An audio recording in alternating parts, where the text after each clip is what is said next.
Hello, everyone. Welcome back to another Kidco Talk. My name is Emily Rose. I'm one of our marketing coordinators here at Kids & Company, and I would like to welcome you all back to another great Kidco Talk. I want to welcome our speaker, Jenn Abbatiello, from the founder of Your Transformed Family. Hello, and welcome back to Kidco Talks, Jenn. Jenn offers a fresh perspective on common parenting challenges, introducing a modern framework and language that resonates with today's families. You'll leave with tools to create a calmer, more collaborative home and a renewed sense of confidence in your parenting journey. Webinar participants, we do have the Q&A function open today. It is anonymous, so feel free to leave any questions and we will address them at the end when there is time. That's all from me. Jenn, over to you. Thank you so much for having me. Can you hear me okay? I always want to just make sure. Yes, we can. Awesome. Yeah, I'm always so grateful to be invited back by Kids & Co. and to get this overwhelming interest in this topic. And just the fact that you are here either live or watching the recording tells me so much about how important your role as a parent is to you. So I want to first and foremost acknowledge that you are an amazing parent just because you're showing interest in learning and growing. So many parents do not. So I want you to just acknowledge that for yourself and celebrate it before we jump in. I will tell you more about myself in a minute, but before we get started, I want to do just a little check-in. Like, it is the month of August. We're fast approaching September, and depending where you are in the world, maybe your kids are heading back to school, or they're already back in school, or they're in daycare and the situation is different. But tune in, and if you were to rate yourself on a scale of 1 to 10 on how your energy level is right now, like 10 being super high, 1 being pretty low and exhausted, like, let's just put in the chat if you'd be willing to check in on where are you at from an energy perspective and capacity perspective right now. I just want to get a sense of how everyone is feeling. So let's see. Oh, 9, 5, 50% there. Some low. Okay, so big mix of energy and many on the lower side. So yeah, let's notice that, because when we ourselves as parents are struggling with our energy and capacity, it makes it so much harder to show up for our child. And so just noticing that and sometimes resetting expectations on what you're going to accomplish in a day might be different. Maybe you had these big ambitions on things that you were going to do for yourself or with your child. Maybe you're like, you know what, we're just going to do takeout tonight and have a picnic in the living room, and that is okay. So I am going to share my screen. And so I want to first by starting with this idea of normalizing that so many of us in our parenting are overwhelmed, like you see in the chat. And you're not alone. There was research done by the US Surgeon General a little while ago that stated that 41% of parents are too stressed to function most days, and 48%, almost half, find parenting completely overwhelming. And there is lots of reasons for that. And we're not going to dig into all those reasons today, but one of the ones that I find in the work that I do with parents is sometimes we are over parenting. We're trying to do so much and we set the bar so high that it becomes so overwhelming, and we have good intentions, but we sometimes inadvertently make things harder for ourselves. And of course, we love our kids, and the fact that you're here and you're curious and you're wanting to learn tells me that is true, and we want the best for them for sure. But today we live in an era where there is no shortage of parenting information out there. And I want to be really mindful of how much I spew at you, but I'm really trying to come from a lens of I want to simplify the information out there for you and give you a simple framework to follow to feel more supported in your parenting. I do not want to add more overwhelm and confusion. And if that is something that's coming up for you, I want you to please share that with me, because I really want to honor and respect where you're at and to help to reduce the confusion and the overwhelm. So if you're here because you are feeling frustrated, not knowing what to do differently to get your kids to cooperate, maybe you find yourself even yelling. I definitely, and I'll tell you about myself in a minute if you don't know who I am, but I was a yeller inside the house. Outside the home, I prided myself on being this high achiever, perfectionist, having it all together, but behind closed doors, I had a hair trigger temper. Like I had very little capacity for my kids' big emotions. And so I resorted to yelling, to threats, to bribes, because I didn't know what else to do.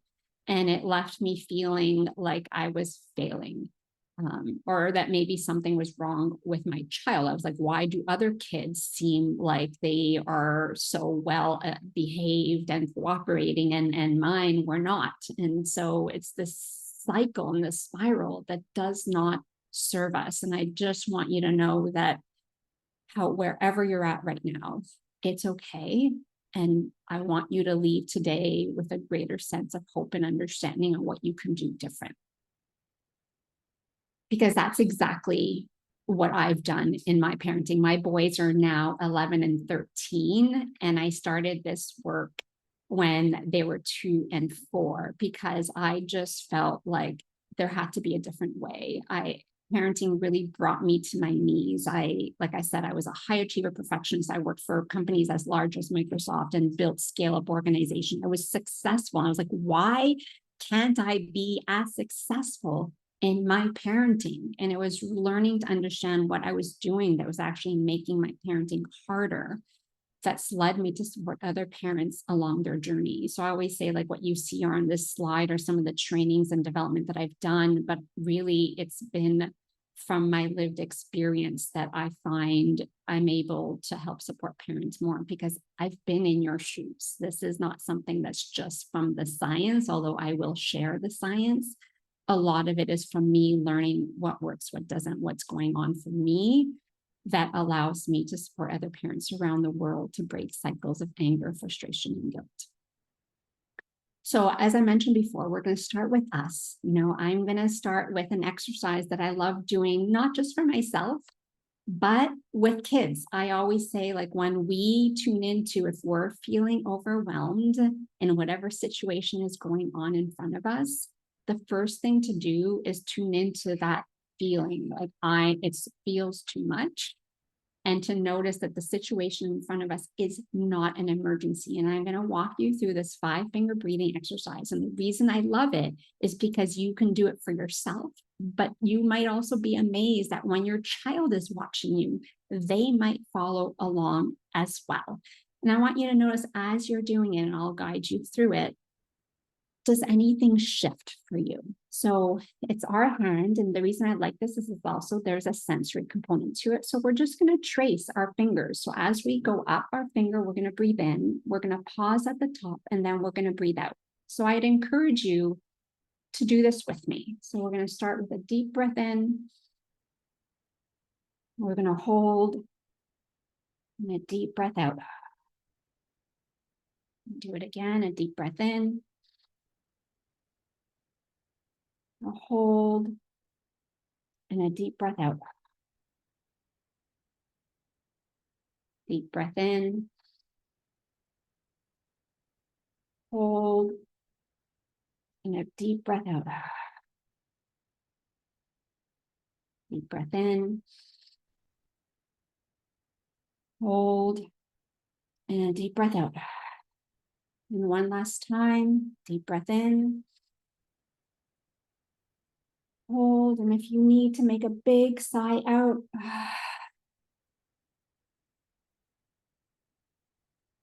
And I just want to check in. If you did that with me, what do you notice? What comes up for you as you spend a few moments just tuning into your breath, the sensory of tracing your fingers? Share with me in the chat anything that you've noticed.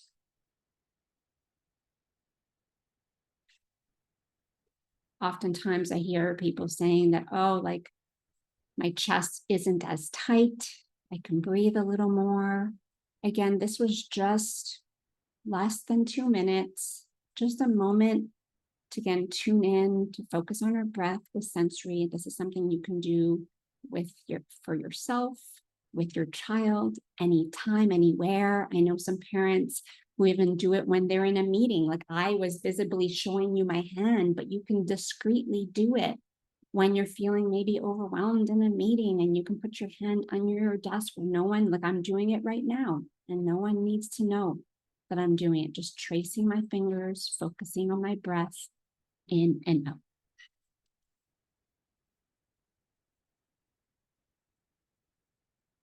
So my mission for you today as busy parents is to realize that you can turn things around with your child's challenging behavior without having to fall victim to threats, bribes, but by simply focusing on fostering a secure connection with your child. And you might be wondering, well, that sounds lovely, but how? And that's what we're going to focus on today. So today, we're going to focus on three things. One, understanding why your child isn't listening, looking at it from the upstairs and the downstairs brain. We're going to take a look at the nervous system and the window of tolerance. And then you're going to walk away with a 4-step process to cooperation. How does that sound? So first and foremost, we've done a lot of this tuning in. Do you ever notice how your rational thought and problem solving logical brain maybe shuts down when you're upset, you're emotionally triggered by your child? I have a picture here of an Instant Pot because my 11-year-old, we were talking about this the other day. We use an Instant Pot in our home a lot. So the example for him is really relevant. If you do a quick release, does everyone know what the Instant Pot is? A quick release, this pressure in there that's been stored and building throughout that cooking time is quickly released and spewed out. And if your face is too close to that release valve, you can get burned. But if you do a natural release, the pressure that's been building throughout the day gradually gets released.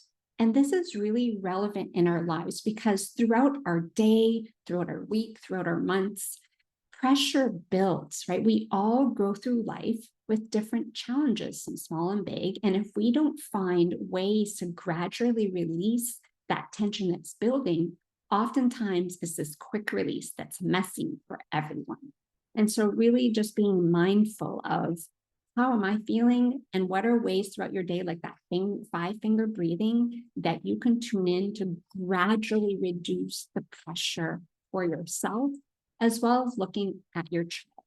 Now, let's look at the science behind why this is true. This is the work that I love of Dr. Daniel Siegel and Tina Bribes. They wrote, one of the books I loved is the Whole Brain Child. And here we look at the upstairs brain versus the downstairs brain. And we do our best parenting when we are in our upstairs brain. And that's like that prefrontal cortex that houses, as you see here, all these beautiful things: rational thought, problem solving, impulse control. But when we are in our downstairs brain, we are in our emotions and feelings. Maybe we're in fight and flight. And oftentimes our children are in their downstairs brain, and we are maybe in our upstairs brain, but we're not talking to the same level of the brain, right? If our kids are dysregulated by things that you see in this downstairs brain, and we are trying to rationally talk to them. And I used to be guilty of this too. I was like, you know what? I'm talking to them like I'm talking to a coworker, like rationalizing why they can't have like another scoop of ice cream. And they're not having it. And it's predominantly because we're not talking to the same level of the brain. So what I want you to take away from here is this awareness of, where are you? Are you in your upstairs brain or your downstairs brain? Where is your child? Oftentimes in those heats of the moments, they are in the downstairs brain, and we can't talk to the downstairs brain from the upstairs brain. So we need to get to the same level. Now, what makes this hard for us as parents? Part of the reason that it's hard is because we all have imprints and adaptations. And this is from the work of Gabor Mate. 80% of our actions are subconscious. And so in those moments where we maybe feel threatened, subconsciously, our brain refers to what it knows, its default, and we are then repeating patterns that we maybe don't want to repeat. But our imprints are really formed in the first 7 years of our life. And it doesn't mean, hey, if I'm starting to do this work, when my child is 8, 9, or 10, that it's too late. It is actually never too late. But it's just the awareness that we ourselves are coming from a place of our subconscious and the imprints and adaptations that we've learned throughout life that have served us, that maybe are no longer serving us in our parenting. But the good news is that we have an opportunity every single day to notice when we are maybe ourselves as a parent making a big deal out of a little deal, perhaps looking at things slightly differently and practicing a new way that I'm going to show you today. And the reason that is possible is because our brain can learn new things. We have what's called neuroplasticity, where we don't have to be some coming to our past. Our past doesn't have to be our destiny. We can make a different choice every single day. And what I'm going to walk you through is simple, but not necessarily easy. And the reason it's not easy is because we need to override our default patterns. But I want you to know that change is possible. And that was exactly Amanda's story. Amanda came to me feeling really overwhelmed by work and parenting. She had a 4-year-old and a newborn child. She was defaulting to this authoritarian parenting where it was like, you do what I say because I said so, equating success to perfection. But then she learned to regain her calm and grounding in those tough moments. She was so surprised that she was able to access play, to connect with her son, learning that success was about doing her best. And I love this quote that she said, where I came in a perfectionist and I left a human. And she's a lawyer. And so this other part, speaks to what she connected from what she was learning was parenting, just like law, is a practice. And it really helps to have accountability along the way. When we understand why we are reacting the way we are, we can then shift the lens on how do we support our child. And how do we support our child is we want to look at this window of tolerance, right? We cannot get our kids to cooperate if they are not in this window of calm. Right? We first need to, how do we recognize, are they in this hyperarousal? Well, there may be, and if you have teens, a lot of times we see this in teens where they're basically just withdrawn, they're zoned out on their devices, they might be depressed, they just might be hiding in their room, not wanting to engage. And then you might be, a younger toddler that's more, angry outbursts or difficulty having things not go their way. Everything is really hard for them. We cannot get cooperation until we bring them into this window of tolerance, understanding that emotions are contagious and thinking about, is my child unable to, or are they unwilling? And when I say unable, perhaps they're dysregulated. They're in that downstairs brain and they need our help from someone who's in the upstairs brain to bring them there. And then they are intrinsically motivated to come alongside us when they feel connected to us. The other reason kids don't cooperate is maybe they're unwilling. So maybe we know they're able to, like our request is reasonable for the age and development that they're at, but maybe they're unable to because they have a need that's going unmet that is preventing them from cooperating. We'll talk about some examples of this in real life to make it more tangible for you as we go through the steps. So I want you to maybe bring to mind a situation where your child wasn't listening. Getting curious on what might have been going on for them. Were they in the downstairs brain? Were you also in the downstairs brain and not communicating with them from a place of safety and security? I want you to just notice that, because now we're going to shift to the 4 steps to getting your kids to listen, taking in this science. Just get water.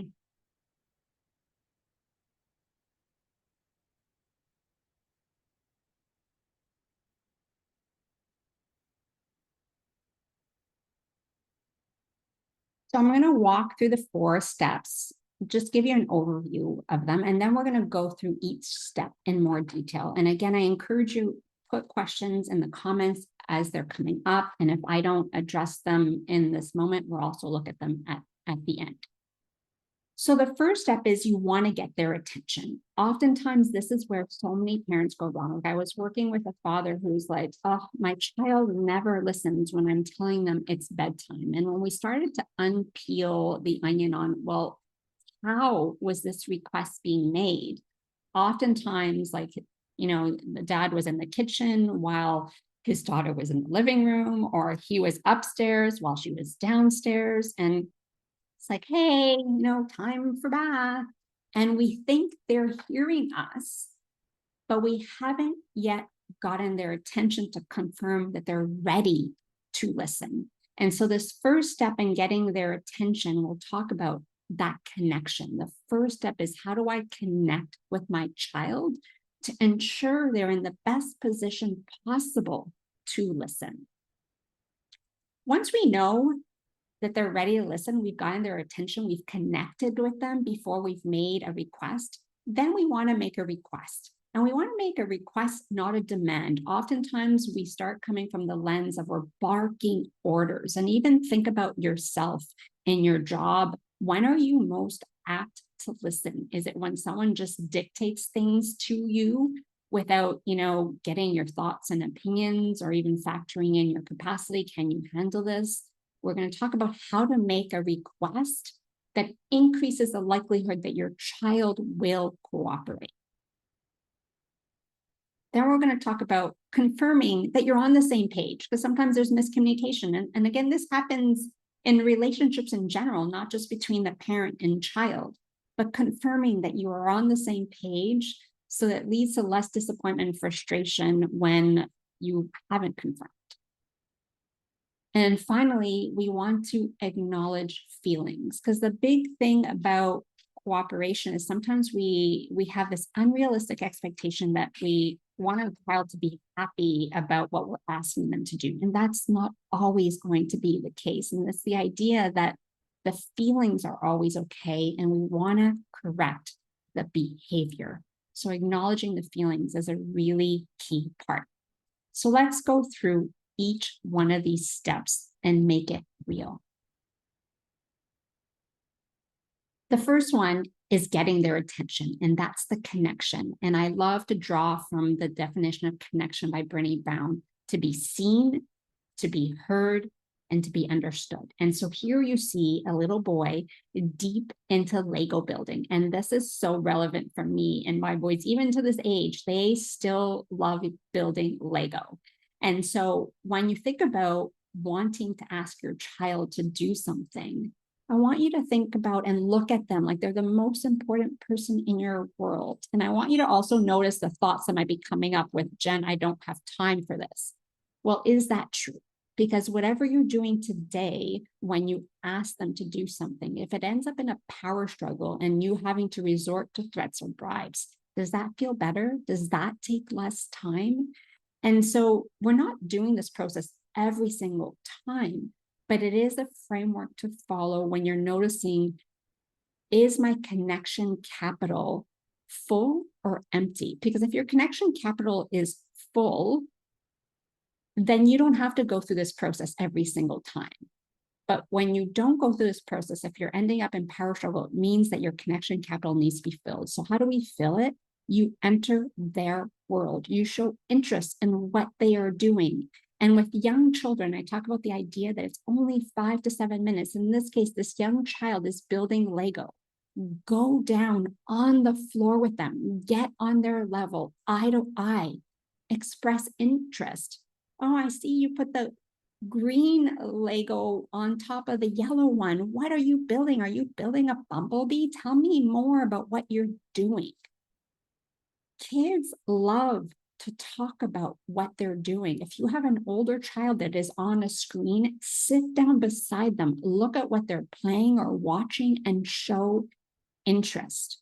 As soon as you've shown interest, they are more ready to listen to you. But do not do this from a sense of manipulation. Like, I am doing this because Jen said it, and as soon as I say it, then they have to listen. Genuine wanting to connect. This is your child. This is an important, most important person in the world to you. And teachers do this as well. Have you ever, been in a classroom where teachers say 1, 2, 3, eyes on me, or they flicker the lights on and off? Or, my kids are in Montessori school, they often have like those sound drums and things. They make some sort of gesture to first get attention before they move on to this second step of making a request. So how do we make a request of our child to increase the likelihood that they will cooperate? First and foremost, with young children, we all have a core need for autonomy and control. And so offering choice is really powerful. So it might mean, you're at the park and it's like, do you want to do 5 more pushes on the swing, or do you want to go down the slide 5 more times? The key thing is, I hear often parents say, well, I offered them the red cup and the blue cup and they still lost it. They might still lose it. And we'll talk about reasons for that. But if you haven't first connected with them, or we're just offering choice and maybe their capacity, I asked you to check in with your capacity. Are you at a 1 or a 10?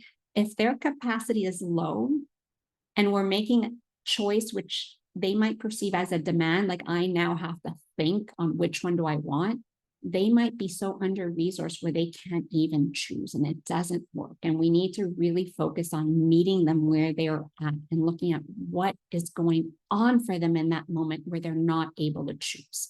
But in an ideal situation, let's say the connection capital is high, you connected with them, you offer them choice, that increases their likelihood of cooperating because you're giving them some autonomy and some control versus just making a demand where their voice is not factored in.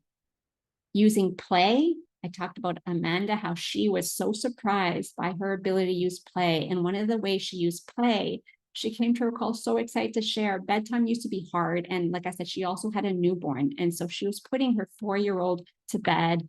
Her newborn was starting to settle, but still a little fussy. So she was like trying to get through this bedtime routine. And her 4-year-old was not having it. He did not want to go into his bed.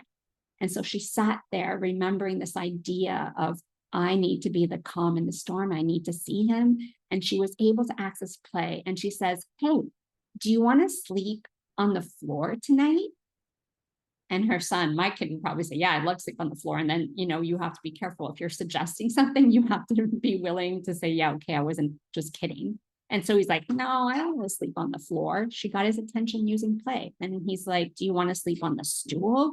Or do you want to sleep there? And she made her way throughout the room where then it was like, do you want to sleep in your bed? He's like, yeah, I want to sleep in my bed. And then she was able to shift into sleep in your bed. What do you need to get ready for sleep? He had his favorite stuffy. So she was able to access play versus when she was resisting and trying to force him to get into bed. Another strategy to make a request, or when your child is resisting, you can say yes in fantasy. Sometimes we invalidate our child's feelings or what they're asking for. Like, for example, I had one parent whose kid was not a great eater, and this was really a sensitive subject for the parents because they were so focused on health and well-being, and all the kid wanted was like sugary cereals. And so the child was like, I don't know, let's just say it was ice cream for breakfast. And again, tuning into this worry of like, oh, my kid doesn't eat well. And maybe you're a parent who will say yes to breakfast, but let's just pretend you're a parent who breakfast.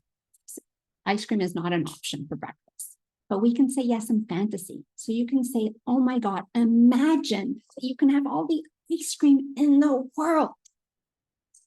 And then zip it.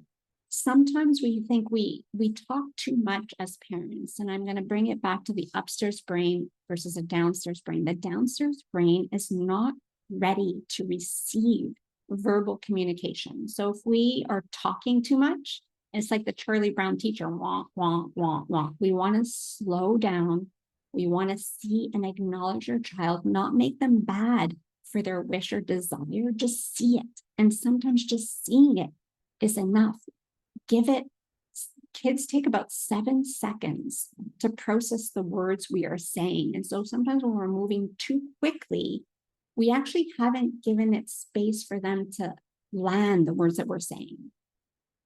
Another is put your child in charge. Let them choose. Like when you have, a bedtime or a morning routine, for example, then you can ask your child, what is next in your morning routine? What do we have to do before we go out the door? Empowering them to understand and control certain things in their environment. I also want to talk about some language that invites cooperation versus sometimes that stalls and prevents cooperation. And again, I'm sharing this not to add to the guilt. It's about awareness. Because if you ever said any of the things on the left-hand side, you are not alone. The part of the reason they're there is because there are common things that I've said to some of my clients.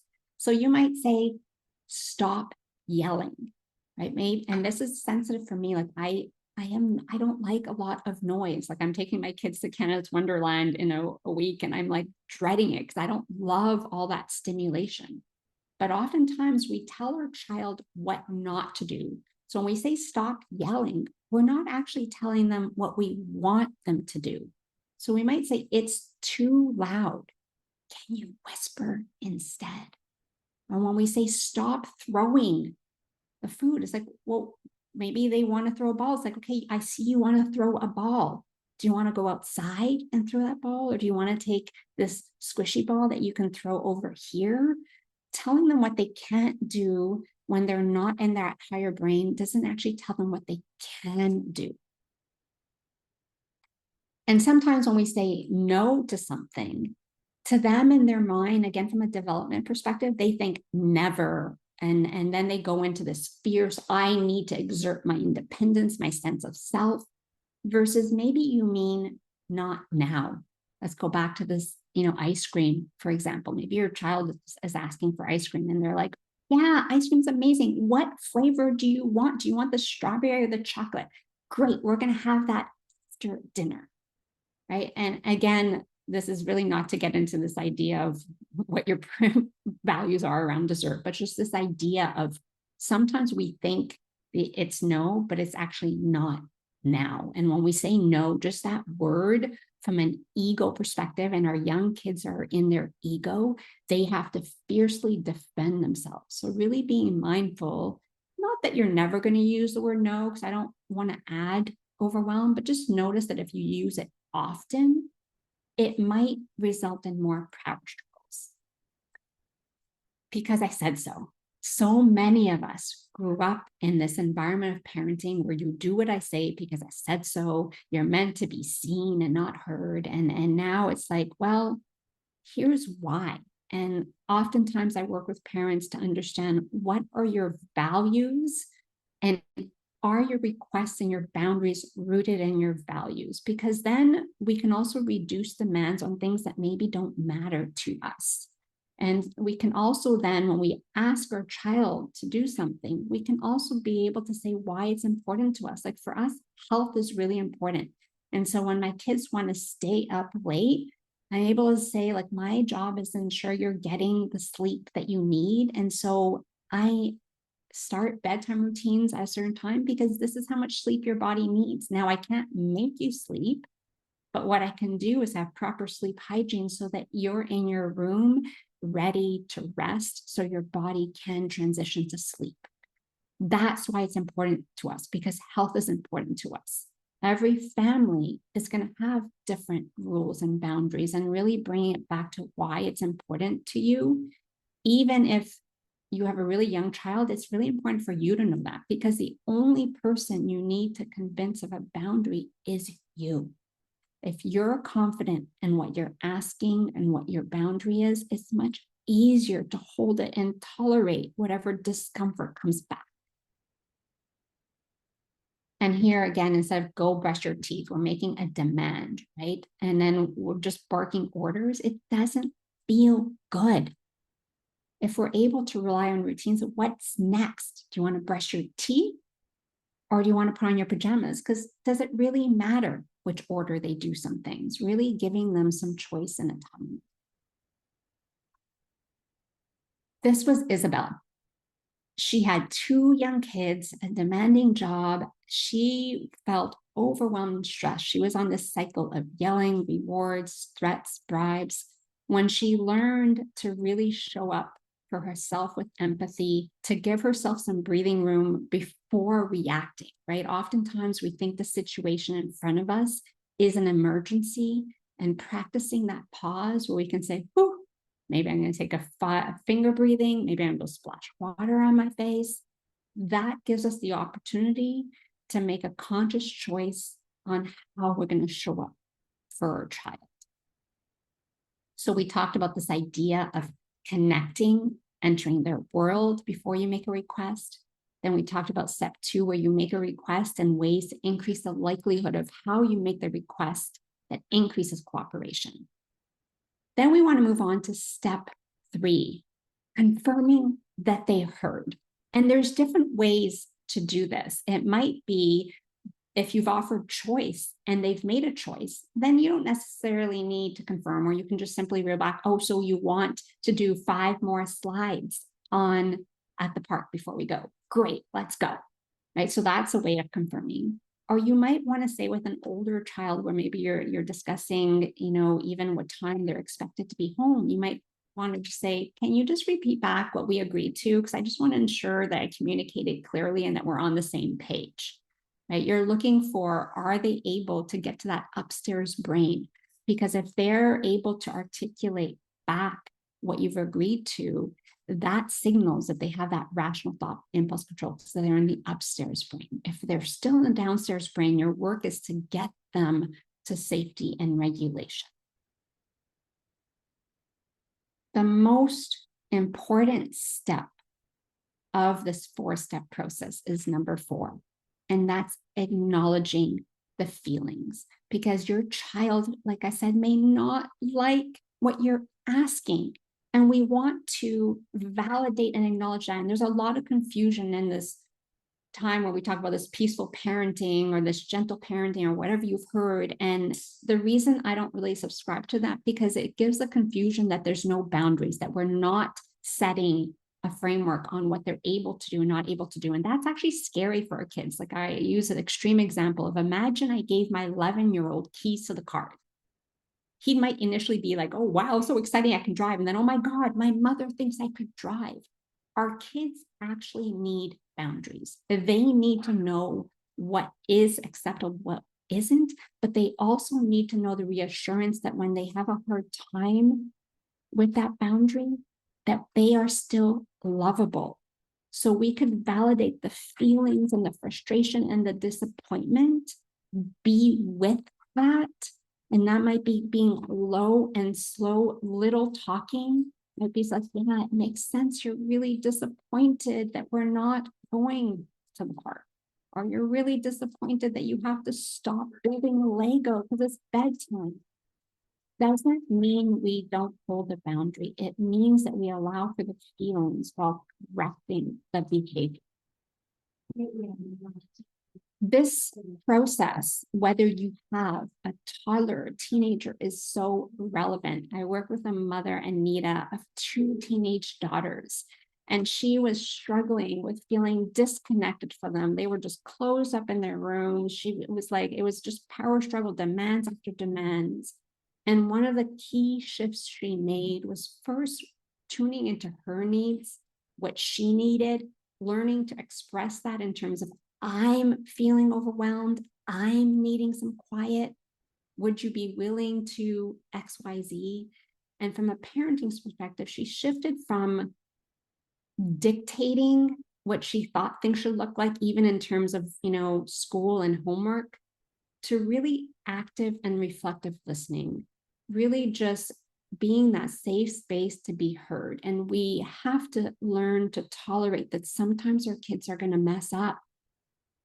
Failure is part of life. And sometimes the hardest part is witnessing our kids make a decision that we can, as adults, can see a few steps ahead that might not go well. And we want to shelter them from that. But that also really disrupts the relationship. So how do we validate and be the safe space where they can talk to us about those feelings and those choices that they're contemplating. And we can be a sounding board, but also guiding them to make a choice that feels right for them. And that's the work that Anita did to see shifts. And she shared this photo with me where her daughter came to sit in her lap, and that would never have happened before because their relationship was so ruptured, where it was just battle after battle, and really just shifting to be the safe space for her daughter. Their relationship shifted within a really short period of time. So I share this with the idea that it's never too late. Remember neuroplasticity we talked about? So how are we on time? Okay. So I just want to recap the 4 steps, and then I want to look at the question. So I'm, again, starting with getting their attention, entering their world, connecting before we make a request, thinking about, I asked you to think about a situation where your child was having a hard time. If you go back to that moment, what could a moment of connection look like? After you've connected with them and you're looking at these nonverbal cues, are they in their higher brain? Are they in that window of tolerance where they're as calm and regular as possible so that they can receive and hear my request? Because we cannot move to step 2 if we haven't first attuned to where is our child. Then making a request using one of the strategies we talked about that increases the likelihood that they will cooperate. Choice, play, again, saying yes in fantasy, being mindful of how often we're saying no. And then number 4 is confirm, not number 4. Number 3 is confirm that we're on the same page. However that might look like for you, is just ensuring communication, that we're not misunderstanding each other.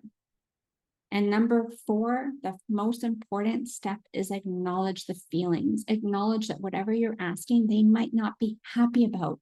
And sometimes just letting them know that we get it and normalizing that feeling is enough for them to then move through. If we slow down, so much of us are busy, overwhelmed parents that we're trying to rush. And that rushing, I assure you, because I've done it, actually takes longer than slowing down and being with.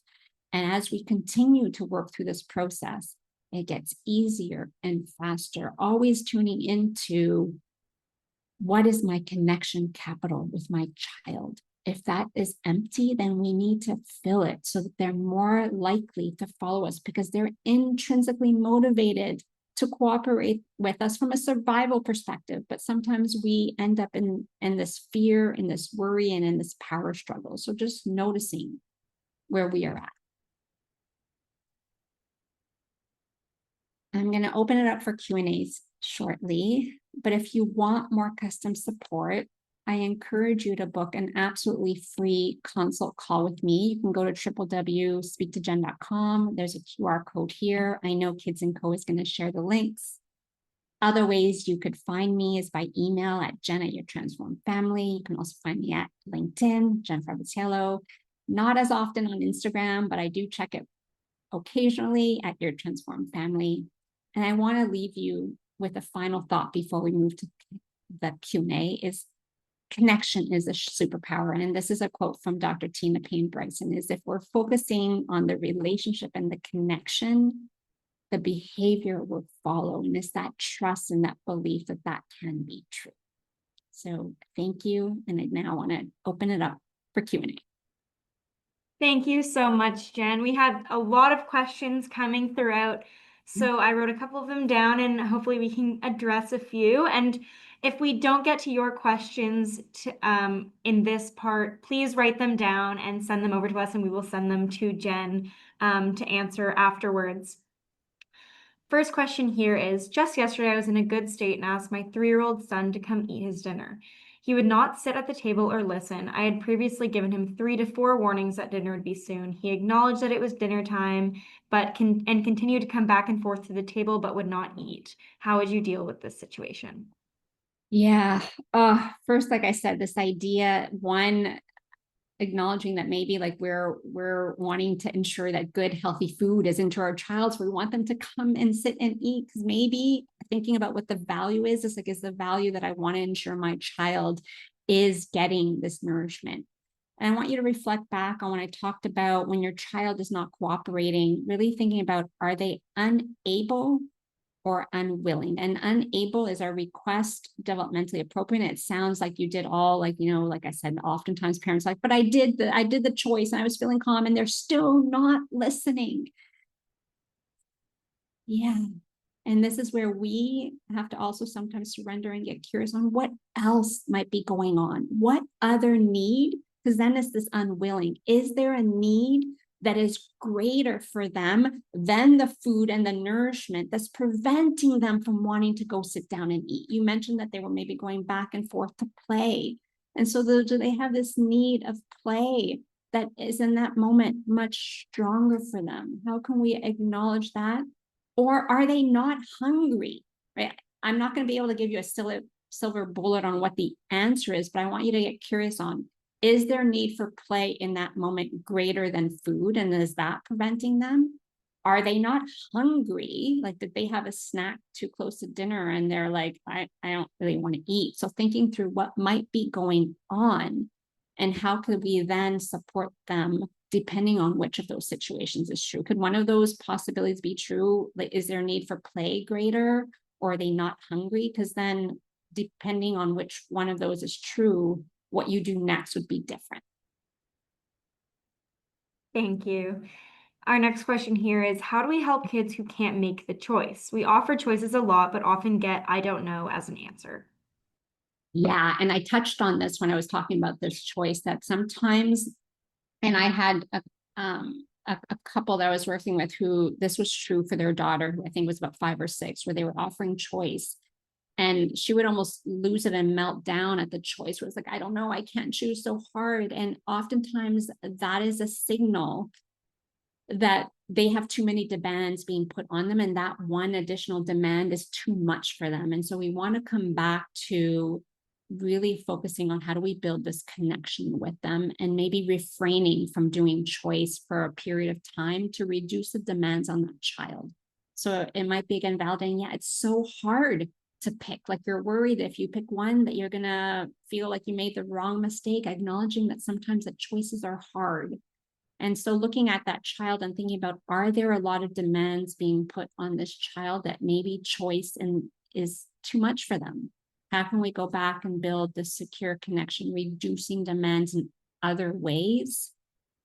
And maybe thinking about the request in that moment instead of choice. What else can you do? Thank you. Our next question here is, I'm currently sharing a living space with our grandparents. We would love some tips on how to encourage these lessons with other grown-ups in the house. Okay, I'm reading a little bit into that, so I'm not sure. So is it because there's other parents living in the house that maybe don't parent your children in the same way that you would like to, which happens in multi-generational homes where the way we were parented is different than the way we might want to parent? Is the question, how do I communicate that to either your own parents or to in-laws who are living in that home? Doesn't seem like we have a response to that yet. Okay. Yeah, because I'd want to understand, is that the struggle? Is that maybe sometimes they're caring for your children Oh, and here then it they're, says yes. yeah, yeah. And this is, I want to acknowledge it's hard because you're living in the same home and they might be parenting your children in ways that not how you want to parent. And so really, I encourage you, I have a workshop that there's a replay on how to have these empowered conversations with your extended family. And it's the idea of, first and foremost, is that we want to acknowledge that their intentions are probably good, right? Like, they're doing what they knew, and we want to validate their possible feelings, while also then saying we want to do things a little differently based on what we've been reading.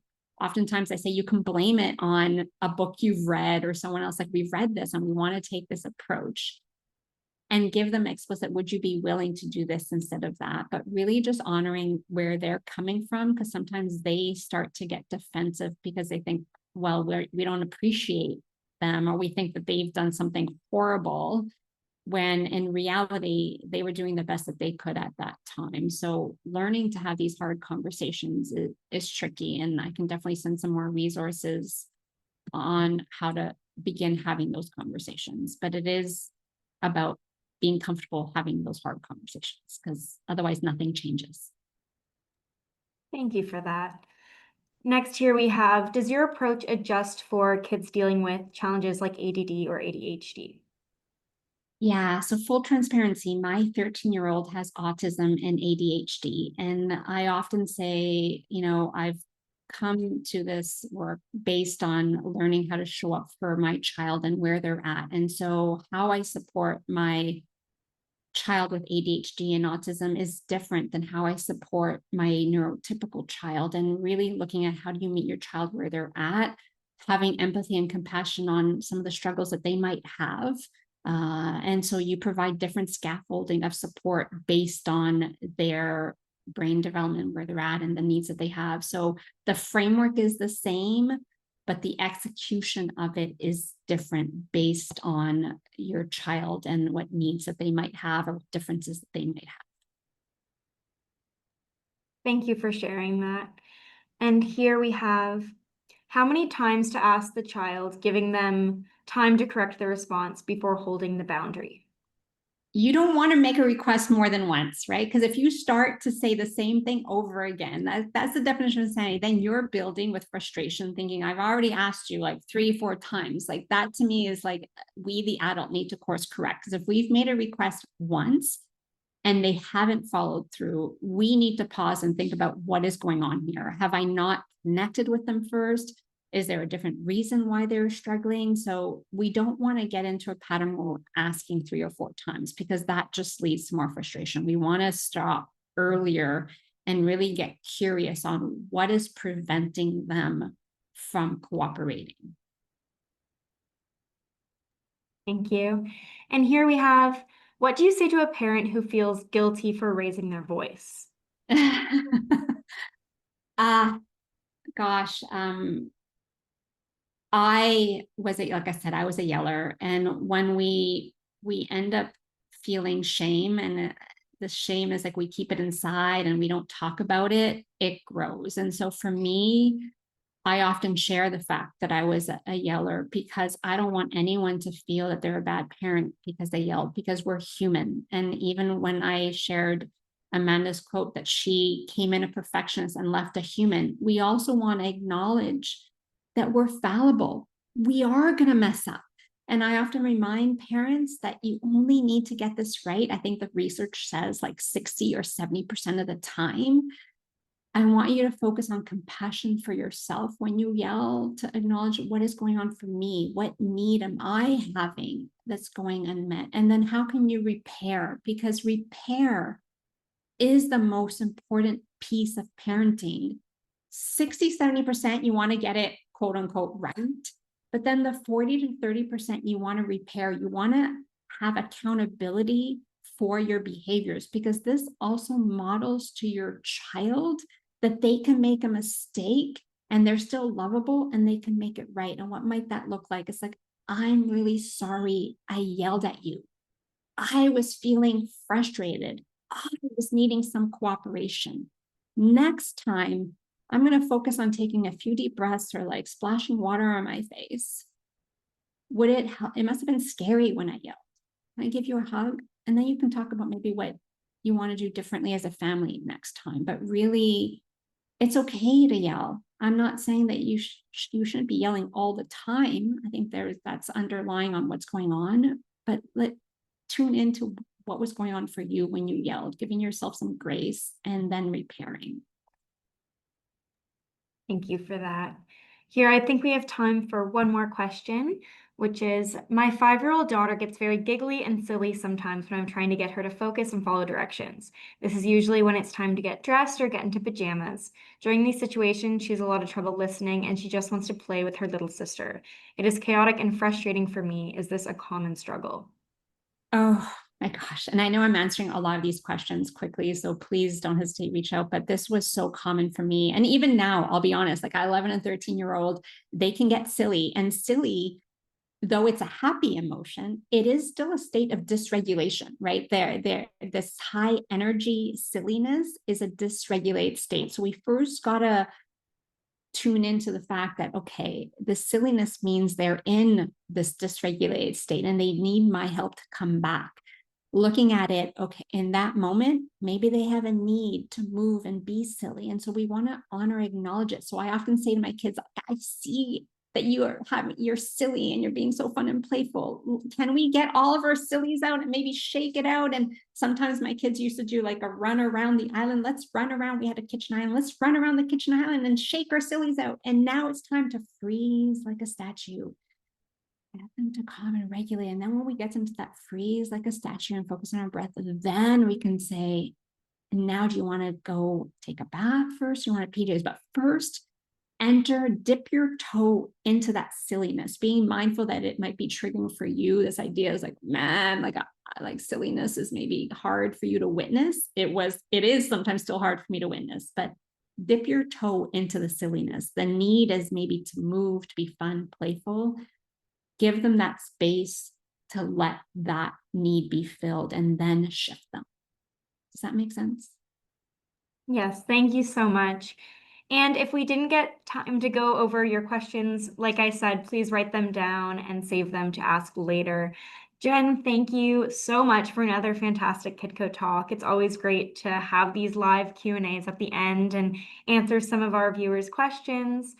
And thank you everyone for coming on today, and thank you for your questions throughout. It is always great to be able to have that live conversation.